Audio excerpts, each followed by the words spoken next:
Epilepsy यानी मिर्गी।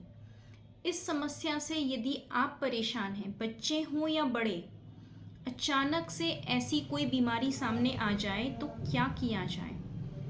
क्या है ये मिर्गी और इससे कैसे बचा जाए, इसे कैसे ठीक किया जाए, जानते हैं इस वीडियो में।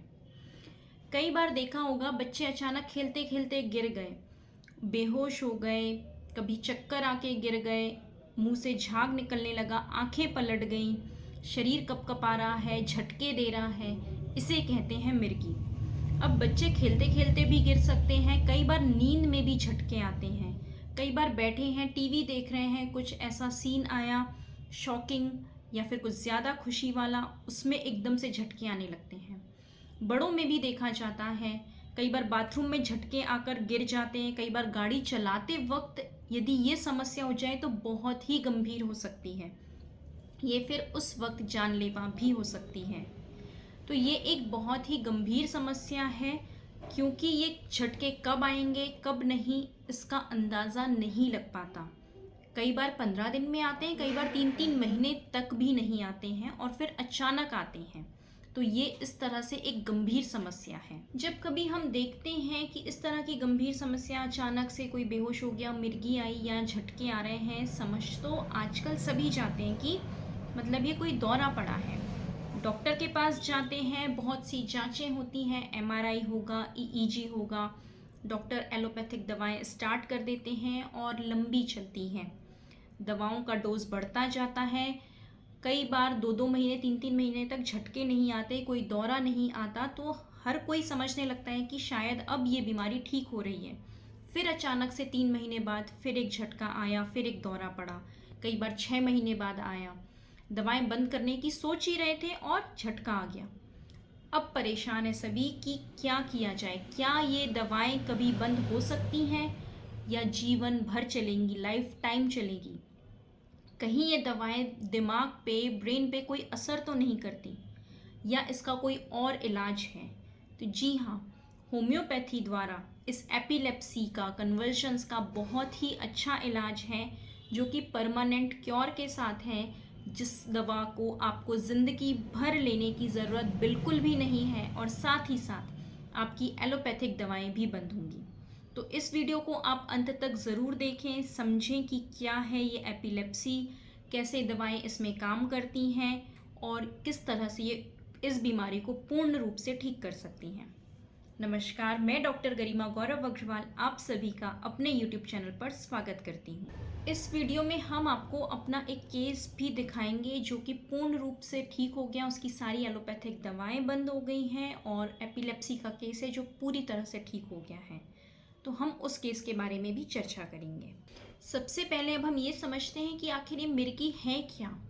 तो ये कोई ब्रेन का यानी दिमाग का कोई डिसऑर्डर नहीं है, कोई मेंटल डिसऑर्डर नहीं है, ये एक क्रॉनिक न्यूरोलॉजिकल डिसऑर्डर है। इसमें क्या होता है, बहुत आम भाषा में, सरल भाषा में समझें तो नर्व को स्टिमुलेशन बहुत जल्दी जल्दी मिलता है, फास्ट इम्पल्सेस जनरेट होती हैं। मतलब यदि हमने लाइट का स्विच यहाँ से ऑन किया, बिजली का कनेक्शन जाना चाहिए, और यदि वो 5 मिनट बाद वो बल्ब जलना चाहिए, तो वो 5 मिनट बाद ना जल के इतनी फ्रीक्वेंसी में वो 5 मिनट में ही 50 बार जल जाएगा। ये ऐसे मिसकनेक्शंस जैसे होते हैं लाइट में कि हमने यहाँ स्विच ऑन किया और वहाँ पर 5 मिनट बाद बल्ब जलना चाहिए फॉर एग्जाम्पल, तो वो 50 बार यदि जल जाए, तो उस तरह से फास्ट स्टिमुलेशन मिलते हैं नर्व को। नर्व में एक एक्साइटेशन प्रोड्यूस होता है जिसे कहते हैं नर्व एक्साइटेबिलिटी डिसऑर्डर। नर्व बार बार बार बार एक्साइटेड होती है, स्टिमुलेट होती है, जिससे फास्ट इम्पल्सेस जनरेट होती हैं और झटके लगते हैं। इन झटकों की वजह से ही मिर्गी होती है और बाकी लक्षण देखे जाते हैं। अब जब एलोपैथी दवा ली जाए तो ये नर्व एक्साइटेबिलिटी को कम तो करेगी, लेकिन कब तक? जब तक दवा चलेगी। पर ये एक्साइटेबिलिटी का कॉज क्या है? तो कई चीज़ें हैं।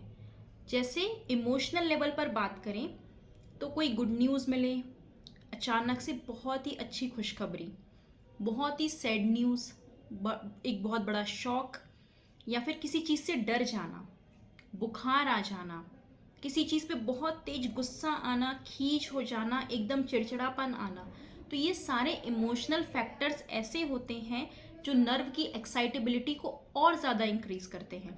तो दवा तो चल रही थी आपकी एलोपैथी, 3 महीने तक कोई झटका भी नहीं आया, कोई दौरा नहीं आया, किसी तरह की एपिलेप्सी नहीं, कन्वर्जन नहीं। लेकिन अचानक से ऐसी कोई घटना घटी, कोई मेंटल ट्रॉमा हुआ, या फिर इस तरह की कोई आपको न्यूज़ मिली, डर गए, या फिर बुखार आ गया, या गुस्सा आ गया, या फिर कोई गुड न्यूज़, कुछ भी, उसके बाद फिर से झटका आ गया, तो मतलब जो दवा चली उस दवा का असर बहुत स्लो डाउन हो गया उस जगह पर, और फिर से झटके आने लगे। तो इसलिए एलोपैथी में दवा जिंदगी भर लेनी पड़ती, क्योंकि आप इन कॉजेस को रोक नहीं सकते। आप गुस्से को किसी के कंट्रोल नहीं कर सकते, आप बुखार आने को नहीं रोक सकते, आप कोई good news, sad news, shock, डर, किसी चीज़ से किसी बंदे को रोक नहीं सकते। तो दवा चलने के बाद भी ये झटके आते रहते हैं। अब ऐसे में पेशेंट्स परेशान होते हैं, तो क्या ज़िंदगी भर दवा खाएं, और उसके बावजूद भी ये झटके आ रहे हैं, तो क्या किया जाए।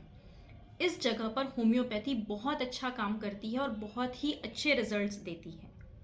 अब हम समझते हैं आखिर ये मिर्गी या एपिलेप्सी आने के कारण क्या हैं। तो कई बार ब्रेन में ट्यूमर हो सकता है, किसी तरह की गठान हो सकती है, सिस्ट हो सकता है, दिमाग पे कोई चोट लगी हो, ऐसा हो सकता है, किसी तरह का ट्रॉमा हो सकता है, जेनेटिक डिसऑर्डर हो सकता है, फैमिली हिस्ट्री में रन कर रहा हो, या फिर वायरल मेनिंजाइटिस, मतलब वायरस की वजह से दिमाग में किसी तरह की सूजन या इन्फ्लामेशन आया हो, या दिमाग पर किसी तरह की इंजरी हुई हो।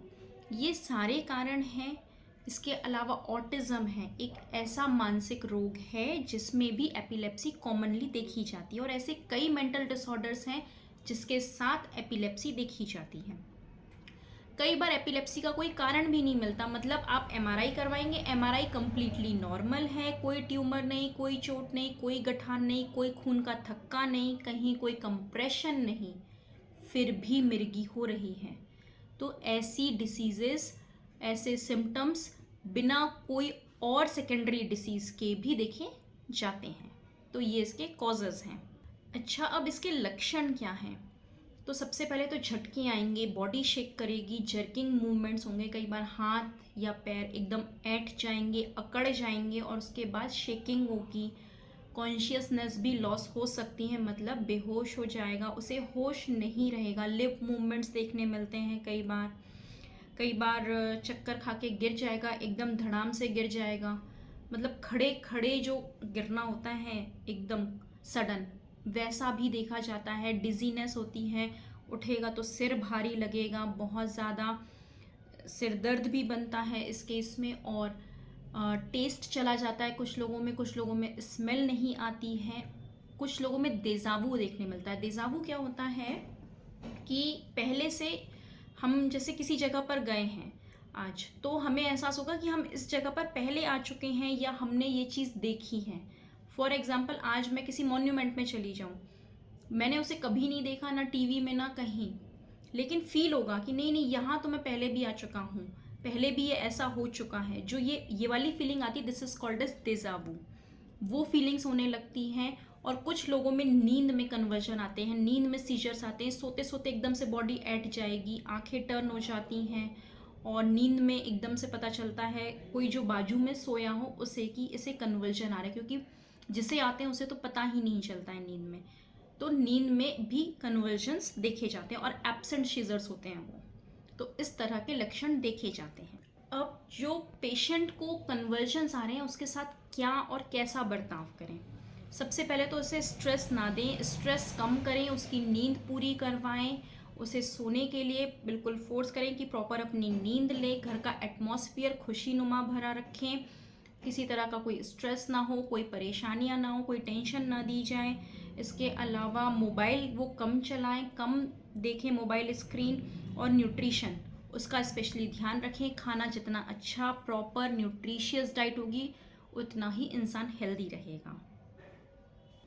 अब हम बात करते हैं अपने एक पेशेंट की। उन्हें नींद में कन्वर्जन्स आते थे, ट्रीटमेंट 2 साल चला है, लेकिन वो एलोपैथिक दवा में करीब करीब पिछले 6 साल से थे। तो वो जो 6 साल से एलोपैथिक दवाएं थी उन्हें भी धीरे धीरे टैपर किया गया, धीरे धीरे कम की गई। अचानक से एलोपैथिक दवाएं कभी बंद नहीं की जाती हैं। मैं आपको उनका केस शो करूंगी अभी कि स्टार्टिंग कैसी थी, क्या फॉलोअप रहे हैं, आपको इसी में अभी पिक्स में देखने मिलेगा। डेट वाइज भी, डे बाय डे भी, कि हमने एलोपैथिक ड्रग्स भी कम किए और उसके बाद एलोपैथिक ड्रग्स धीरे धीरे कम होते गए, उनके सीजर्स आना बंद हो गए।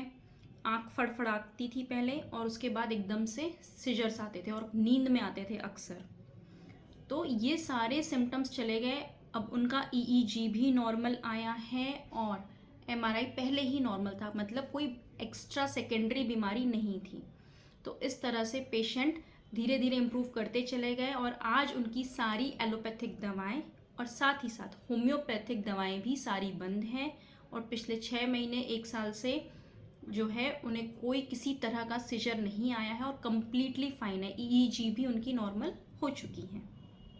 तो चलिए देखते हैं। इस तरह से ठीक हुए वो, उसी तरह से केस टेकिंग के थ्रू ही कोई पेशेंट ठीक हो सकता है। आप आएँ और आप बोलें मैडम मिर्गी आ रही है, ऐसे ऐसे सिम्टम्स हैं, ये लक्षण है और ये ऐसा, थोड़ा भी सोच लूँ, टेंशन ले लूँ और बढ़ जाती है और मैं दवा दे दूँ और आपको फ़ायदा हो जाए, असंभव। जब तक डिटेल्ड केस टेकिंग नहीं होगी, 2-2.5 घंटे का प्रॉपर केस नहीं लिया जाएगा, आपसे सारी जानकारी नहीं ली जाएगी, जड़ तक जाकर ये नहीं समझा जाएगा कि आखिर ये झटके क्यों आ रहे हैं, क्यों नर्व्स एक्साइट हो रही हैं और क्यों ऐसे स्टिमुलेशंस हो रहे हैं, कहाँ से बीमारी शुरू हुई और क्यों हुई, ऐसा क्या कारण बना जिस वजह से बीमारी शुरू हुई है। जब तक ये सब नहीं जानेंगे आपकी एक प्रॉपर दवा नहीं निकलेगी और प्रॉपर दवा नहीं होगी तो आपको टेम्पररी ही इलाज मिलेगा। मतलब जब तक दवा खा रहे हैं तो झटके नहीं आएंगे, बीच में एपिसोड्स आते रहेंगे जैसा एलोपैथी में भी होता है। तो इसीलिए अपना प्रॉपर केस टेकिंग करवाइए। ट्रीटमेंट भले 1.5-2 साल चले, 1.5-2 साल चलने का मतलब ये नहीं है कि लंबा चल रहा है। यदि बीमारी 6 साल की और वो 2 साल में ठीक हो जाए तो इसका मतलब है कि वो जल्दी ही ठीक हुई है। कोई 10 साल की बीमारी यदि 3 साल में ठीक हो जाए तो वो बीमारी जल्दी ही ठीक हुई है। लेकिन हाँ, 6 महीने की बीमारी 10 दिन 15 दिन में ठीक होती है। इस तरह से होम्योपैथी काम करती है। तो आप प्रॉपर केस टेकिंग करवाएं, एनालाइज करवाएं, डॉक्टर से प्रॉपर दवा लें, उसके बाद ही आप ठीक हो सकते हैं। जो दवाएं यहाँ बताई जाएंगी वो सिर्फ सिम्टोमेटिक रिलीफ के लिए है, तुरंत की जो कंडीशन होती है उसे हैंडल करने के लिए है। लेकिन यदि आप परमानेंट सॉल्यूशन चाहते हैं तो अपना केस टेकिंग करवाएं। आप हमसे भी केस टेकिंग करवा सकते हैं, दुनिया के किसी भी कोने से। ऑनलाइन ट्रीटमेंट भी अवेलेबल है, इंटरनेशनल लेवल पर भी मेडिसिन हमारी जाती हैं, कोरियर्स जाते हैं और पेशेंट्स को हम वीडियो कंसल्टेशंस के थ्रू डील करते हैं। अब हम बात करते हैं कुछ होम्योपैथिक दवाओं की। तो सबसे पहली दवा है बेलाडोना। हमने आपको एक कारण बताया था, बुखार के बाद अक्सर एपिलेप्सी आती है। मतलब जब भी बंदे को बुखार आया, छोटे बच्चे को या किसी बड़े को बुखार आया और उसके बाद झटके आने लगे, उसके बाद बॉडी शिवर करने लगी, एपिलेप्सी आने लगी, चेहरा बिल्कुल लाल, बॉडी तप रही है, गर्म है और बहुत तेज़ बुखार के साथ यदि मिर्गी है तो बेलाडोना के रिजल्ट्स बहुत अच्छे हैं। बेलाडोना उस वक्त तुरंत रिपीट की जाती है, थोड़ी थोड़ी देर में, 10-10 मिनट के अंतर पे। तो ये कन्वर्जन उस वक्त शांत हो जाते हैं और पेशेंट्स को बहुत हद तक आराम दे।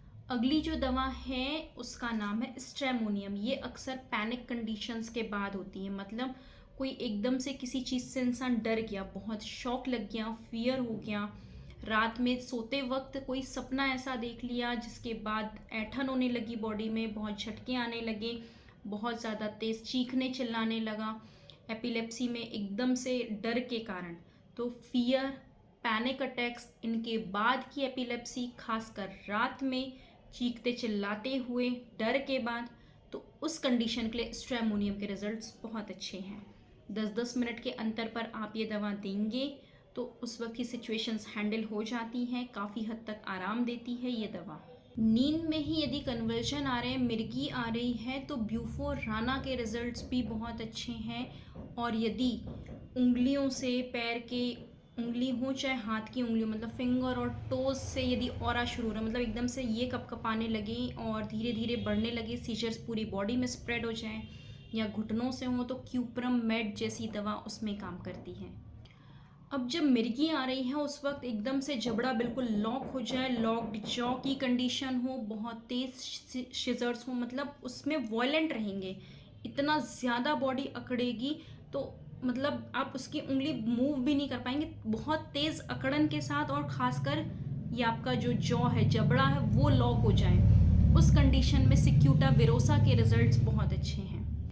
दोस्तों इस तरह कई दवाएं हैं, काली फॉस है, कैलकेरिया फॉस है, लेकिन पेशेंट टू पेशेंट वेरी क्यों करती है? क्योंकि हर एक की बीमारी की जड़ अलग है। किसी को खुशी की वजह से होगा, किसी को दुख की वजह से, किसी को स्ट्रेस की वजह से, किसी को किसी और वजह से। सभी के कारण अलग हैं, इसीलिए बीमारी हर किसी के लिए अलग है। लक्षण सेम हो सकते हैं कि सबको एक से झटके आ रहे हैं, सभी चीज़ें सेम हैं, लेकिन कारण बहुत ज़रूरी होता है, रूट कॉज ट्रीटमेंट बहुत ज़रूरी होता है। इसीलिए आप प्रॉपर केस टेकिंग के थ्रू ही जाएं ताकि आप पूर्ण रूप से इस बीमारी से निजात पा पाएँ।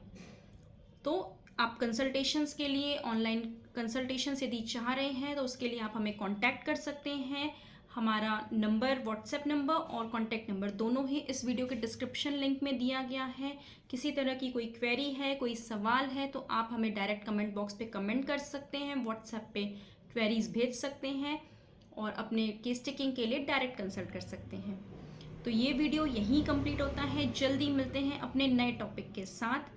किसी को कोई बीमारी के बारे में जानना है, कोई टॉपिक यदि सुनना चाहता है, कुछ जानना चाहता है, तो उसके बारे में भी आप हमें कमेंट कर सकते हैं। तब तक के लिए चलते हैं, अपना ख्याल रखिएगा। Stay connected to stay healthy. Thank you.